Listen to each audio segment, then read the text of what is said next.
names I do not know.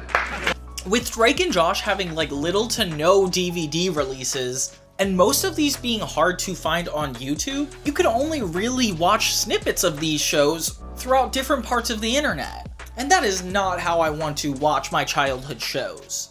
See, isn't it crazy? Like, it's hard to find so many places, and this was such an iconic episode. Hang on, I just gotta see this one more time. What's up, everybody? It's Johnny 2000, covering 2000s media, TV, film, music, and more. So it turns out there is a number of reasons why some episodes of TV shows are not on a streaming service, on a DVD, or even on YouTube sometimes. It could be as simple as So Random's one-off color eating disorder joke, or it could be as severe as Girl Meets World's insensitive autism episode that you guys have been telling me about. I know what you guys are thinking. It's ridiculous. Like, why try to bury something that was so clearly in the public and accepted for some time? And I kind of agree. It's always a reason that you think is just ridiculous, like the rights to music, maybe even a single bad joke. Turn it off! Then there's misinformation, kind of like Hannah Montana did with its canceled episode when they started putting out information about diabetes that didn't actually make sense. iCarly got banned for making fun of a mental institution, and Sweet Life of Zack and Cody took out an entire episode because Chris Brown was in it. So there's a multitude of reasons that these networks don't want those episodes out there. Maybe for their company's reputation, maybe they don't want to be viewed as insensitive, or maybe they just want to save money. Because at the end of the day, that's all it's really about, it's the money. But it's a real tragedy when it happens to more than one or even a few episodes of a show. And the biggest culprit that has suffered from this is Drake and Josh. Drake and Josh went on for 4 seasons, and before people got offended by things in general, some of its outlandish humor and approach to teenage life was borderline controversial as a whole. But we loved it! So let's get into Season 2, Episode 8, Blues Brothers. Hello? Drake, come here! Dude, you're late for work. Where are you? Here, behind the trash can. Josh comes in all excited because he is chosen to be the weatherman alongside his father on TV. Megan is like, why didn't he ask me? And starts to build a vendetta against him for it. I'm gonna talk to Dad about this. Meanwhile, Drake is signing up for the talent show. Him and his band are going to perform, and this fangirl keeps coming up to him and saying all the details of his concert to prove she's the #1 fan, and it's very stalker territory. Do I know you? No. I love you. Bye. And Drake dismisses it, like impressed somehow. It's gotta be fun being you. Yeah. Then a guy named Hewitt and his a cappella boy group come up to threaten Drake, saying there is no way he is going to beat them. They show off by singing their a cappella version of Silent Night, which is not impressive, but I guess they're worried about it. Sleep in heavenly peace. And the stakes are raised. Meanwhile, Josh gets stuck in the window trying to put something up, and Drake has to help him. And it's one of these moments that, like, Josh's physical comedy is just so funny. He's, like, so committed to it. Apparently, he's going to be on in 2 hours and wants to get a feel for the weather, which, if you're on in 2 hours, Josh, I don't think you should be chilling at home. He practices in front of the mirror, and it's so funny. Today's forecast. Today's forecast. Megan comes in and actually warns him that he could be embarrassing himself in front of so many people, and obviously gets into his head. This is probably one of the first moments we really see Megan's personality shine and actually really affect the brothers' plot, which is a shame that this episode cannot be found anywhere else. Finally, Josh shows up on the TV show next to his father, and he looks like a nut. He's doing a great job at first with Audrey and Megan and Drake watching them on TV, and suddenly Megan's voice comes into his head and makes him extremely nervous. High pressure. You make one mistake, and millions of people see it. He begins twitching on television, and it is hilarious.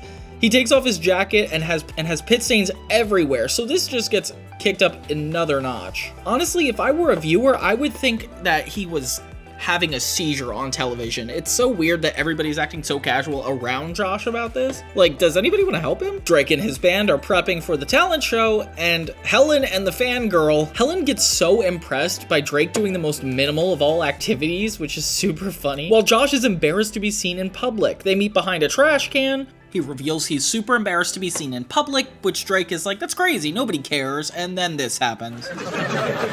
You leave this boy alone. Isn't it bad enough that he humiliated and degraded himself on the television?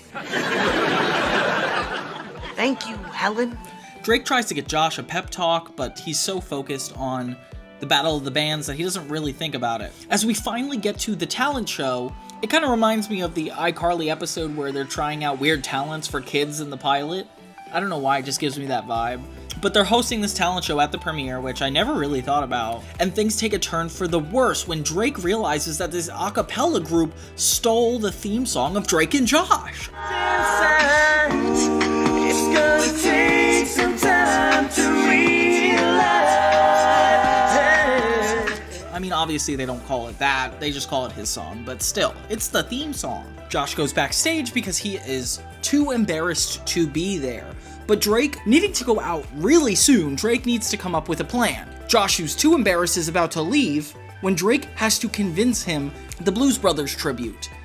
You're gonna sing Soul Man with me. What is this, Twitch-a-palooza? You know what happens to me when I get up in front of people. Yeah, and it's gonna keep happening if you don't get over it now. No, Drake, I can't. Josh says no to this, until he shows off on stage. He surprises Drake by showing up in the outfit and does a cartwheel across the stage. They go through with the whole tribute, and this is one of the most iconic moments in the series, where Josh is surprisingly too good at dancing at some parts and really bad at others. And for some reason, they have an 8-piece band for this. Drake, you would have won, I feel like, at this point. The music number goes on for really long, which is not usual for Nickelodeon because they don't usually have musical numbers, so they don't really know how to do it correctly. It restores Josh's confidence, makes the a cappella group disappointed, and they win. This almost feels like an exact replica of the eventual dance competition they have in Drake and Josh. Remember one of the last episodes where Drake and Josh have to work as a team to beat this other couple? Yeah, that's kind of what this feels like. Overall, I don't know why this didn't make it. Maybe because of the Blues Brothers tribute, maybe they only had like a certain amount of time to air this episode, but it's become such a staple of the Drake and Josh series. When I look back on my memories, I do remember this specific episode so vividly. And to think that I can't just find it on Paramount Plus is kind of a shame. Do you guys even remember this one? Like when you saw this, were you like, oh, of course this one exists? Because this to me feels like a lost episode. I haven't even seen clips from this in years. Overall, this is the biggest tragedy in the entire group of Forgotten Drake and Josh episodes. Nope, I don't want to be on TV. Why not? I'd be way too scared. But yeah, that's the episode. So Drake and Josh has had minimal DVD releases, and when I mean minimal, I mean so minimal. Drake and Josh Goes Hollywood, Suddenly Brothers Part 1 with only a couple of the Season 1 episodes, and then some video-on-demand releases from Amazon, which I do not count as official releases. Point is, there's not a lot of areas you could find Drake and Josh episodes. And what's worse is today, it's Paramount Plus. Paramount Plus is supposed to have everything. They told us they would have everything. But Drake and Josh Season 1 is missing 2 episodes, and Season 2 is missing 6 out of 14 episodes. That entire season is essentially banned. I'm gonna get into all of the episodes that are banned in my Season 2 retrospective of Drake and Josh, which is going to be coming out super soon, but I wanted to take the most important banned episode and talk about why this is such a shame. With Drake and Josh, it's especially frustrating because a lot of their content wasn't super offensive, or it had to do with more licensing issues than other things. I'm not sure if fake Helen maybe had to do with it. iCarly went pretty far with what's publicly still out there. And the fact that Drake and Josh is one of the most famous TeenNick shows is just an atrocity. Is that a word? What's the weekend looking like? Well, you might want to take those swim trunks out, because it looks like the sunshine is here to stay. But yeah, thank you guys so much for watching. This is Johnny 2000 for 2000's media, movies, TV, and so much more. Don't forget to tune in. And thank you guys, and have a great day.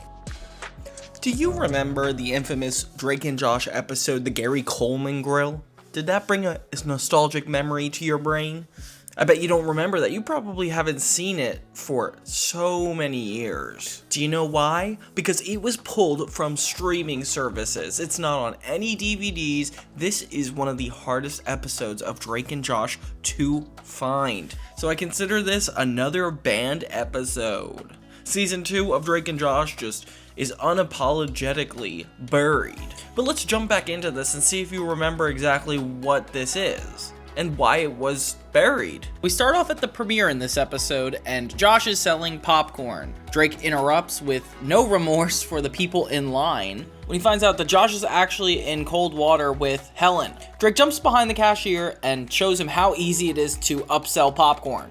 He tells an old lady that she will live if she has it, which is borderline a threat, I believe. The medical report that said popcorn helps the elderly not die. Right. I do enjoy living. But it works. Turns out the boys are actually really good at selling products. Two businessmen named Buddy and Guy approach them, complimenting them on their skills, saying that their charisma would work really well with a Gary Coleman grill. They offer them 20% per grill, and Drake is really bad at math. We didn't need to be reminded that. $8,000 a grill! $8 a grill! And they say they'll set him up with 100 grills. Josh and Drake are both excited by this idea. So Josh finds Audrey in the kitchen cooking. He tries to sell her a Gary Coleman grill with Drake's help, and the two have a very QVC way about them when they're trying to sell this product. I mean, I would buy it from them. So it just cooks things.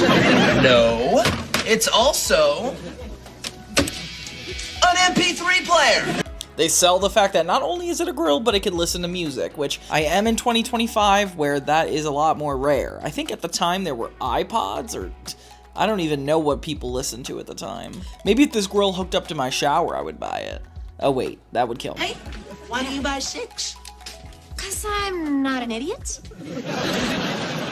Hi, look. I bought a Gary Coleman grill. Great. Now we've got 7 of them. These guys are definitely a part of a pyramid scheme. The more I see them interact with other people about what they're doing, it just is so schemy. It feels like an episode of Ed, Edd n Eddy. The next day, they're in school. Josh has his Gary Coleman grill on his desk with a spatula, which I get that it's here just to listen to music. One, it looks ridiculous, and two, you don't need a spatula just to listen to music. I don't know why he would put that in his backpack and then unload it on his desk. So why don't you go out and buy one? You know I can't. Not available in America yet. Yeah, that's why I bought 100 from my friend in Japan. Drake turns his entire interaction with Josh into an infomercial, and all the kids fall for it. Suddenly, everybody wants to buy the grill. So now it looks like Drake and Josh are rich, and it's just crazy what they're choosing to spend their money on. They have a Coke machine, they have workout stuff, which I don't remember ever seeing them work out. And then art for some reason? Like, why would the boys buy art? They apparently still have $1,000 left. I'm not sure what their concept of money is, but this is clearly like at least $10,000 worth of material in their house. And I don't know how, 1, they bought it, 2, they transported it there, and 3, what they're gonna do with it. But of course, teenagers with this much money is obviously, this is the dream of what to spend it on. Megan comes in suspicious, saying she wants a piece of the action, but obviously the boys don't let it happen. But just remember, I'm younger than you. One day, you'll both be old and sick. That's when you'll need me. But I'll be in Europe, laughing it up while the two of you are lying in bed, gagging on your own saliva. Megan should be a poet. The way she uses her words are just vastly impressive. Drake and Josh are selling the Gary Coleman grills at the premiere, and everybody wants one. It's fair to say that Drake and Josh have entered the 1%. They even get in a money fight in public, which could not be safe for their well-being. 2 other guys come to buy some grills. When they say they have badges, Drake doesn't understand what they mean, which... Wait, you want all of them? That's right. Sorry, we only accept cash. These are badges. Dude, cash only. And these guys revealed that they are arresting Drake and Josh because apparently the grills are stolen and they're selling them. Ooh. So they're cuffed and taken away, which I don't know. I think they're minors. I don't know if this would affect them so much, but I'm concerned. And I would be at that age, I guess, so. They still don't have any answered questions, and they essentially have to get comfortable being behind bars. Josh starts freaking out with Drake telling him to be cool, but Josh just unapologetically insults everybody in the jail, and I would not want to be locked away with him. Prison is for scum and lowlifes.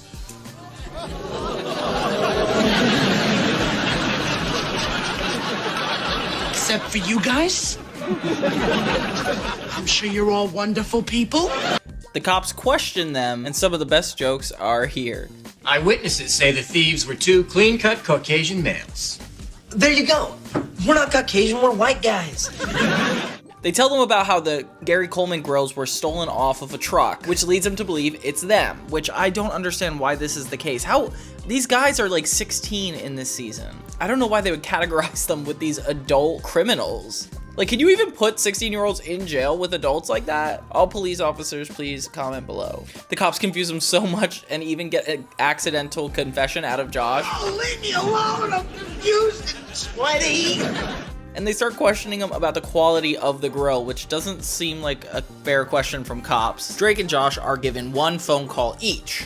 Drake tries to call Megan, who immediately hangs up, and then Josh also tries to call Megan. He stays on long enough to tell her that they're in jail, but she does not believe him. She just wants to talk about with ponies with Denise. Eventually, Megan is no help, and the boys are back alone in jail. Megan.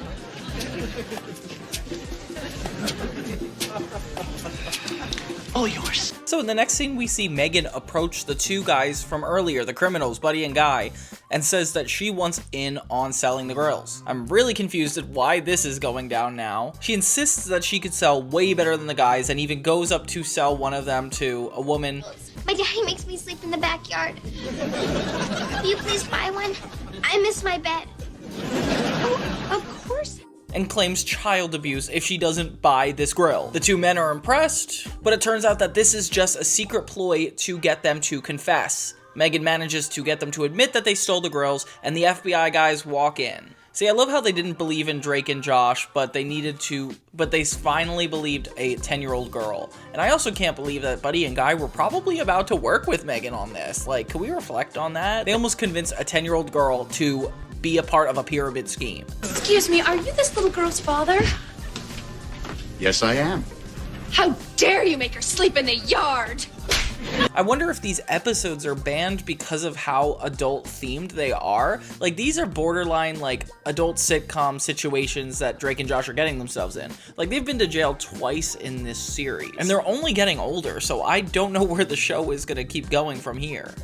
So Megan, Audrey, and Walter show up to the jail to release Drake and Josh. They're surprised to find out that Megan actually did this for them. It's a really sweet moment between brothers and sisters because Megan's never really done a lot of positive things for them. But this entire arc is resolved with her help, so that's kind of nice. The detectives introduce them to Gary Coleman. Ooh, this is embarrassing. They think he's gonna thank him, but he actually just demands that he has all the money back from the stolen grills.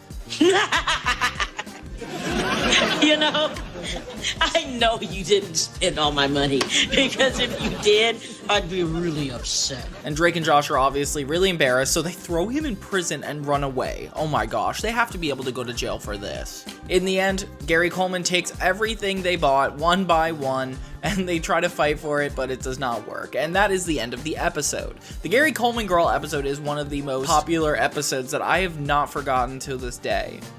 I forgot that most of the episode is them rotting in prison, and only a small portion of it is them just selling these grills, but all around a really good episode. I can only imagine that this is not being aired because of the fact that the Gary Coleman name is in the grill, it's the guy in the episode, and so much, like, why would you be able to, like, why would you pay so much money to keep this episode airing? I guess that's the only reason.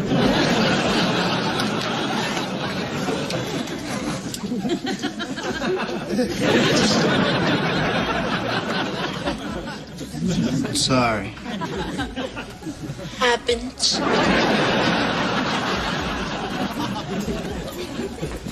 Thank you guys so much for watching. This was Johnny 2000, and I will see you guys next time.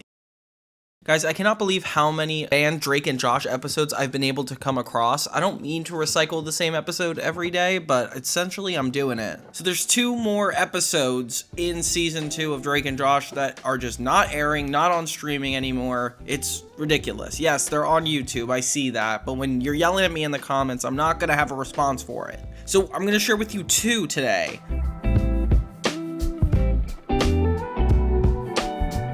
The first one is the license episode, and the second one is the Little Diva episode. Let's start with the license one. I seriously doubt our driving test is gonna include stealing a bus and ramming dragons.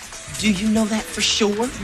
So Drake and Josh are just hanging out in the room with Drake playing video games super loud.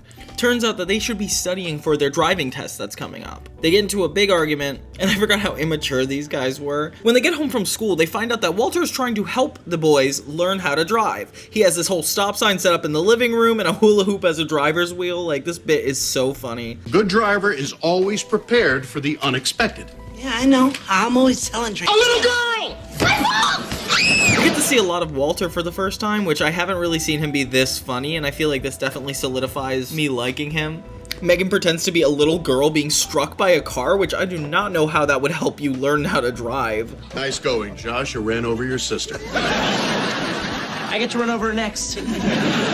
Drake does not take this seriously at all, but Josh does. Later, when it's actually time to take the test, Drake gets somebody really pleasant and polite, and Josh gets a really bitter old woman who hates teenagers. With every interaction, Josh and this old woman just seem to butt heads at every corner, and Drake and his driving instructor really hit it off, and she's like really into this, which is really uncomfortable. Let me just put up your window.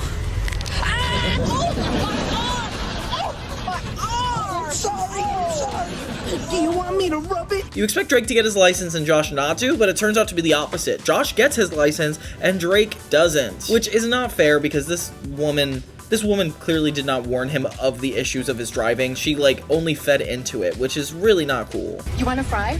Gotta keep my hands on the wheel. No problem.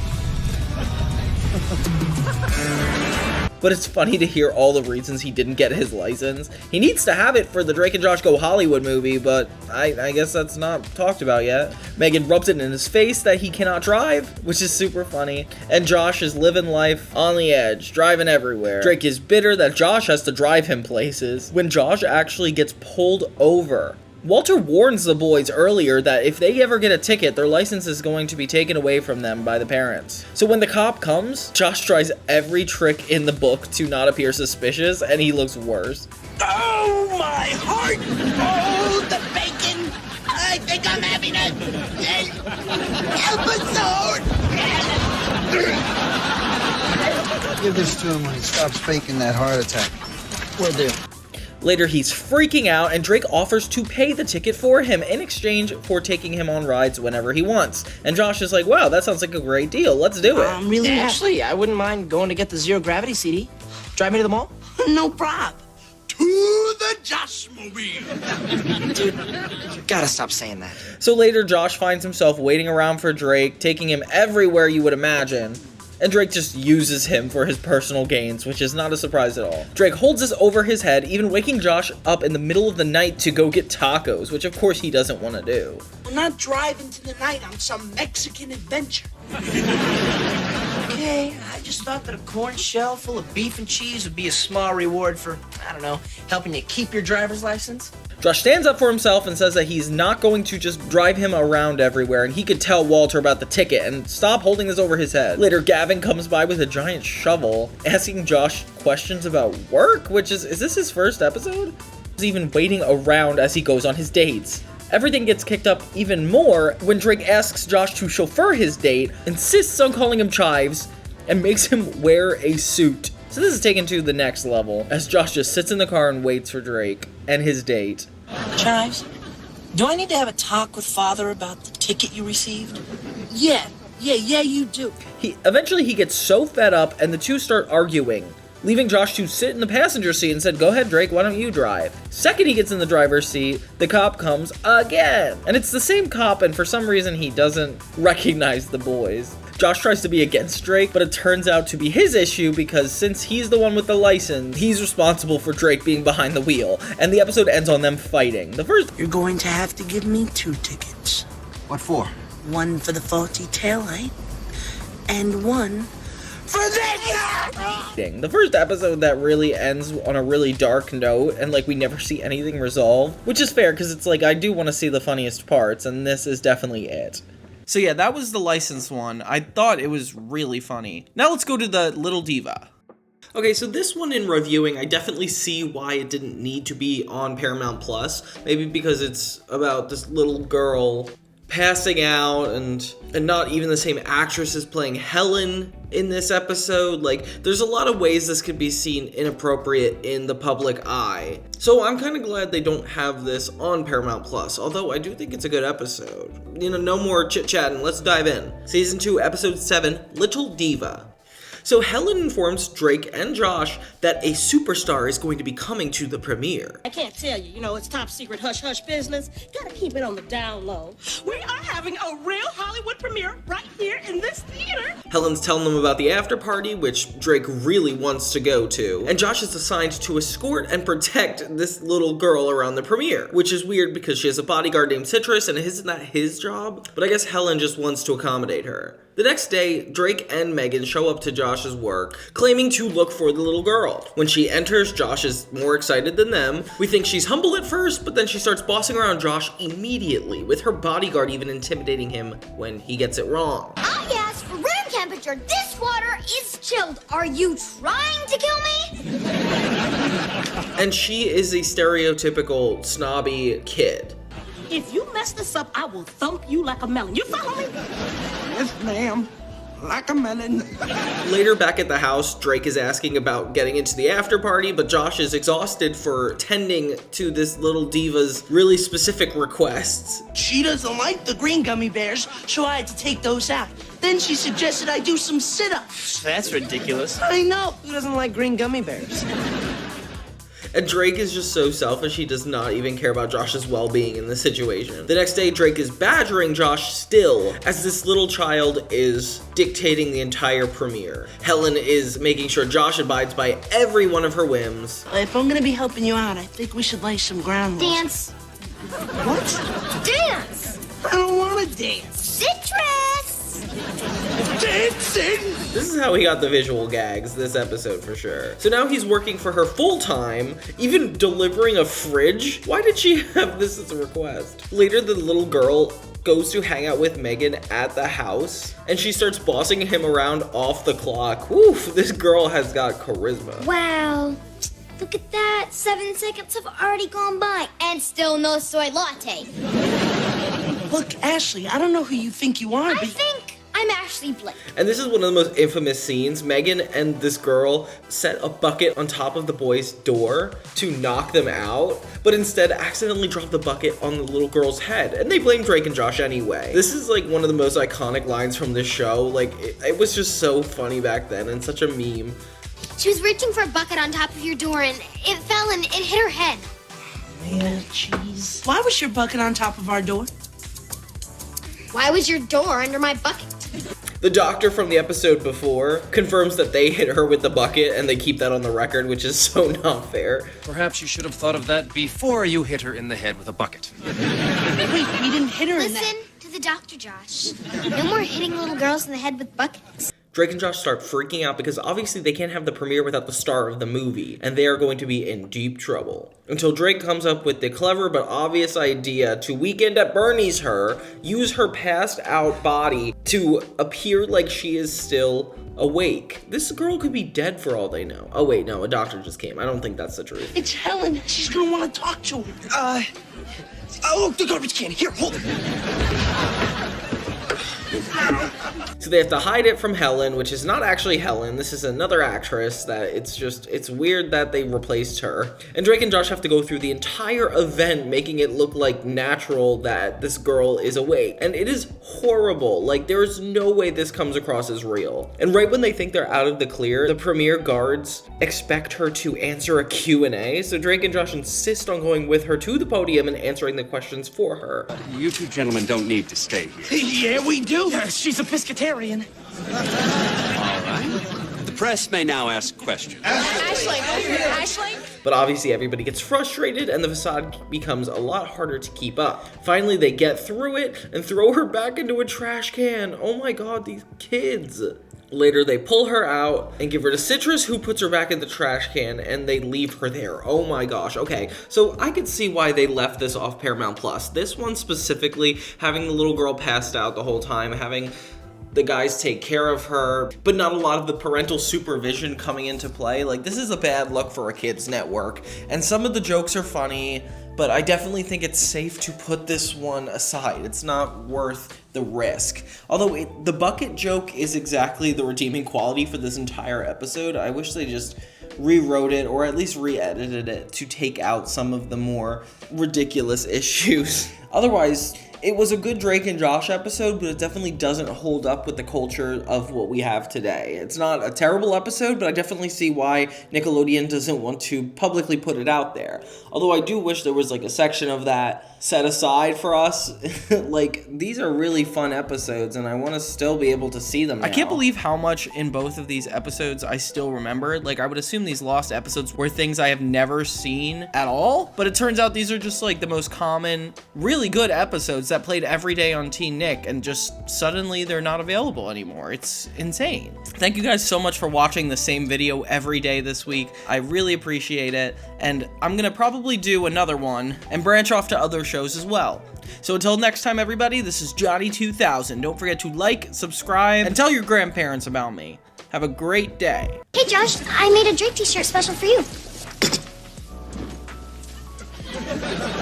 So if you saw my other Drake and Josh video, we talked about the band episodes. There's surprisingly a ridiculous amount in Drake and Josh above all shows combined. Like, iCarly may have 2 or 3 here, Girl Meets World had one, Sunny with a Chance, sure, but Drake and Josh missed 6 out of the 14 episodes in the second season to being banned. 2 in the first season, and I didn't even check the other ones because I was too scared. But since there's so many, I wanted to do more than one today. I wanted to do number 1 fan and guitar. So today I want to get into another pivotal episode of Drake and Josh that did not need to be banned. And I bet when you guys see it, you're gonna really feel nostalgic. This was another staple of the Drake and Josh series. Let's quit jabbering and let's jump into it. What's up, everybody? I'm Johnny2000, focusing on TV, music, movies, media, and so much more. Everything in the 2000s had a place. You were either a family sitcom, a work life or school show, or one of those lead ensemble shows. Drake and Josh was a perfect amalgamation of so many fun and hilarious topics. Video games teach hand-eye coordination, which is why I now have cat-like reflexes.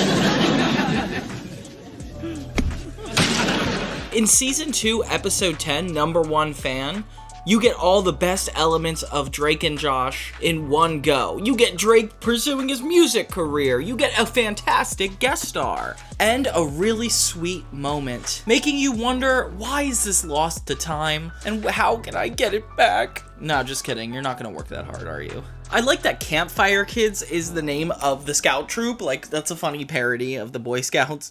The song that plays in the end of this episode is Drake's first album, Telegraph. Probably why it was taken off the air. Like, what a stupidly simple reason.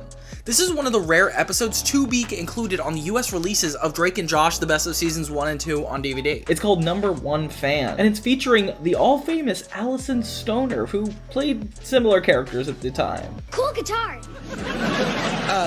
Who are you? I'm Wendy. Well, my real name's Melissa, but I hate the name Melissa, so people call me Wendy. She tells Drake that she is his number 1 fan, and it is her dream for him to play a song for just her. She asks for an autograph, and Drake gives a Frankie Muniz from Josh's desk, and she essentially is pretty unapologetic about taking it. Meanwhile, there's this whole through line of Josh being in charge of the Girl Scouts. It apparently belonged to Walter, but since the kids are being so crazy, Josh needs to take it over. All right, listen up, children. I am your new Campfire Kids chief. You're our new chief? Seriously? That's right. I'm out. I don't think you're supposed to fight fire with fire, guys. So while they're all on a field trip to the movie theater, which is not very Girl Scout-like, Wendy notices that Drake is on a date. She's skeptical and begins to question the girl. So, Larissa, what's your favorite song of Drake's? I didn't know Drake wrote songs. I'd love to hear some. I bet you would. Only making Drake visibly uncomfortable. She shows up later at his house and gives both Drake and Josh gifts of Drake passed out in a shirt format. Why are my eyes closed? Oh, I took it while you were sleeping. Right. And this is one of my favorite jokes when she gives Josh the giant sweatshirt. Like, that's so rude to have assumed his size like that. I don't know why, it's just funny to me. Is this for me or a sport utility vehicle? Drake's getting ready because apparently this is his first radio appearance, so he's about to play guitar on this radio show. Wendy takes advantage of this too and decides to promote it by putting flyers all around Drake's school. Oh my gosh, how embarrassing is this? So Drake actually has to set a boundary, tell her what's going on, and that he will never care for her. Okay, wait, maybe he's taking this a little too far. I'm not gonna sing a song for you, and I'm not your boyfriend. I'm not even your friend. So just leave me alone. During the radio show, Drake is nervous and guilty about what he said to the girl. He takes out a note in his pocket that is his pic that he gave her earlier, saying that she's super sorry for everything she did. And obviously Drake is very sentimental and realizes that this is a big deal. It's a woman, isn't it? Kind of. Little woman. Go to her. Go to her? Fix it. It comes with a really awkward conversation with another artist, telling him to run back to whoever this girl is. I'm disappointed in you for not braving the outdoors during a gentle rain shower. However, meanwhile, Josh is being tricked into a tent and locked up so the Girl Scouts could listen to Drake's radio performance. Wendy obviously doesn't want to because her and Drake now have beef, but it turns out Drake returns home. He ditched the radio appearance because he felt so bad about the way he acted, and he even asks Wendy if she still wants that song. For me? Just for you. But what about all that stuff you said? I thought you hated me. How can I hate my #1 fan? It's a very sweet episode to see Drake have a redeeming quality. It's not super often we get it, and while we understand that a stalker is a big deal, and that it's justified that Drake had to raise his voice to assert a boundary like that, I think we feel really bad for the girl and look up to Drake for doing something he didn't necessarily have to do. What are you doing here? how come you're not on the radio? Because I... Otherwise, #1 Fan is just such a good episode, and I'm really sad that this is one of the ones that is not on Paramount+. Alyson Stoner is a gift every time she's seen on these kid shows, probably because she does her one singular character so well, and I could watch it in a feature film if I had to. The side plot of Josh being in charge of the Girl Scouts is just so perfect for him, because while he's not in the main plot, he still plays an active role in the show. Everyone gets one, and then we'll hold a rally.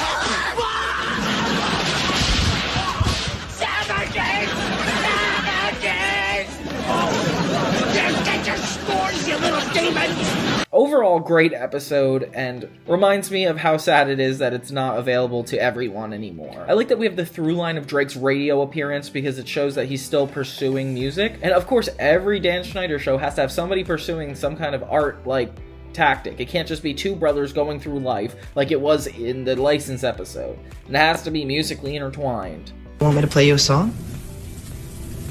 For me? Just for you. But what about all that stuff you said? I thought you hated me. How can I hate my #1 fan? See, isn't this ridiculous? Like, why in the world would this episode be gone? And Drake's song is actually really good. I can't believe that just not having the music rights would be a reason not to put this out. The Frankie Muniz joke is gold. Seeing a random musician giving Drake advice to go back to Alyson Stoner is just so funny. And there's so much character in this episode. It's such a shame that it's not easy to find. Now let's talk about another episode that wasn't able to make it. This one actually is earlier in the season. The second episode that's also not on Paramount+. It's called Guitar. It's announced on the radio that the band Zero Gravity is coming to the town, and they're going to have call-in tickets, so the first caller would be able to win the tickets. Drake obviously wants to do this, so he takes it to the classroom. I don't know how he's so able to interrupt the teacher here, but he just blatantly lies to the class and says he's gonna have a party. So this Friday night, I'm having a history party. Awesome! So just be at my house around 8 o'clock and we'll party it up. Oh, and you have to bring your cell phones. It's so funny how they portray Drake with technology, like he just keeps it in his hand and is like staring at it the whole time. Like, I don't know if that's what we actually did during physical class. And who is this teacher? Where's Miss Hafer? We still haven't had any recognizable teachers yet. Excuse me, everyone. Can I have your attention, please? Drake, I'm teaching. And you're doing a great job. This show took a long time to develop because like a lot of the normal everyday assets of Drake and Josh, I still haven't seen a lot of yet. So finally when he has this party and everybody realizes that he just wanted to use them to win this competition. Of course, guys. I promise that later we can what? We can watch Yermo eat bugs, right, Yermo? If it'll make me more popular. It's so funny to think that Drake is so popular to a point where, like, if he had an entire party just for his own selfish deeds and he was found out immediately, he would just be able to continue being popular. But Drake is just able to come across as desperate, not worry about it, and every episode before and after this, he is the well-liked one. What? Tell us your name, lucky caller. Megan Parker. Megan! They find out that Megan is actually the caller. Drake and Josh run downstairs and Drake makes a bet that he'll do everything for Megan for like the next week if she gives him the tickets. Hey, fine, I'll do your homework. Now get it. So Megan gives him the phone and there's a question about the planets, which I don't know if Pluto's a controversy here. Maybe that's why they took it off Paramount Plus. But Drake remembers this song that Josh's teacher taught him and they win. I forgot about this song. And Neptune! Neptune, it's Neptune! You are correct! Correct! Yeah, you are! It's all Mercury! And Venus! It's on the Earth! Finally, Drake got the new guitar and he's showing Josh. It's so funny because he idolizes it so much that he's like, do not take your eyes off of it. Josh doesn't know what to talk about with the guitar, which is hilarious. Like, How's it going? I'm Josh. You like music? meanwhile, Walter is trying to get to know Drake a little bit more because Audrey mentioned that they don't really bond super well. Why are you waiting outside the bathroom? I'm bonding with Drake. Later, Megan asks Josh to see the new guitar, leading him to turning on the amp and actually setting it on fire. Oh, come on, Megan, you knew what you were doing. That is a special guitar. She set him up for this. So Megan is just hanging out while Josh freaks out about what to do. How's he gonna hide the guitar? The fact that he was raving about it so heavily in the scene before this just makes it even more stressful. Josh comes up with the idea to throw it in the guitar case and lock it. It's locked. Yes! Some people care about safety. You just calm down and give me the key. What for? For to open the lock. Why are you acting all freakish? Dude, I lost the key, bro. I'm like, this is not a good defense, Josh. So later, Josh and Megan go to the store to try to buy a new guitar and replace the old one. He doesn't really know how to buy guitars, and Josh is really funny in this situation. Later, Walter is forcing Drake to have a good time with him, and it is more awkward than ever. Drake has a talk with him and ends up just faking their bond to make Audrey feel better, and that's enough for both of them. Maybe you should ask your new girlfriend to go bowling with you and your friends. That's perfect. Thanks, Dad. Later at the Zero Gravity concert, Josh tries to get the guitar to the lead singer and get the signature so Drake will never notice he took the guitar. But the guy thinks he's crazy because obviously he's rambling at him, and Drake even walks in on the conversation, overhearing the whole thing, and Josh is embarrassed, but Drake says that he actually really likes that he did that for him. Aww, so it's a sweet moment. I wonder if it was taken off Paramount Plus, Drake and Josh being too nice to each other. Fans would have been suspicious, so of course they could not air it. While they're talking to the guy, Josh slams down the guitar case on the lead singer's hand. What? Are you hurt? Yeah! Are you hurt? Is it your hand? Yes! Oh, I'm sorry. How many fingers am I holding up? I don't care! Oh. Get me a doctor! Somebody get me a doctor! So he can't even go on anymore. Not only that, I guess he's rewarded for it because the band's manager wants to put Drake in instead of him, which would be super awesome, and obviously Drake's a good guitar player, so this is a big moment for him, and of course Josh helped it happen. In the end, Drake actually goes on stage and is super excited. The next day, the band manager even shows up to give him the check. Oh my god, he got paid. Dude, how old is he? He didn't have to sign a form or anything. They were just able to throw him on stage like that? I guess they did that back in the 2000s.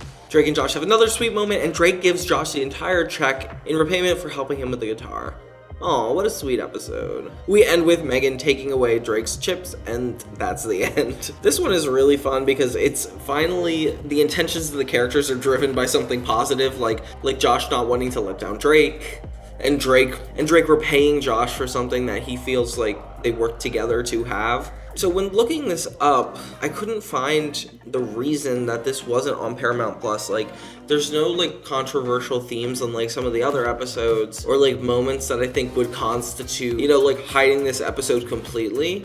I think Megan is super adorable in this episode, and it does such a good job at establishing the bond between Drake and Josh in a more positive light, giving them an obstacle that both of them care deeply to solve. Some of the jokes are just hilarious, including the ones with Walter trying to bond with Drake and it coming across so unnatural. The show is so down to earth in such a weird way that I forgot about, especially in the earlier seasons, less put together. The side characters even have funny lines whenever they come up. Maybe the pee jokes where Drake is trying to go to the bathroom and Walter's trying to talk to him. Like, I can't imagine what thing would come across as too inappropriate. But overall, I definitely give this one of the better Drake and Josh episodes in general. It is classic, it has comedy, sticks to the premise of being stepbrothers trying to get along. Like, it's a good one. This is really good.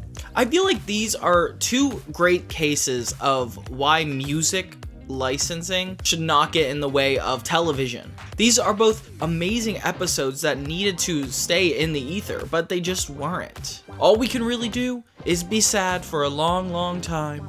No, I'm just kidding. As long as these episodes are available somewhere online and somebody has access to them, hopefully we will always be able to watch them. Who knew that 20 years after it came out, I'd be able to find it simply on a Facebook group?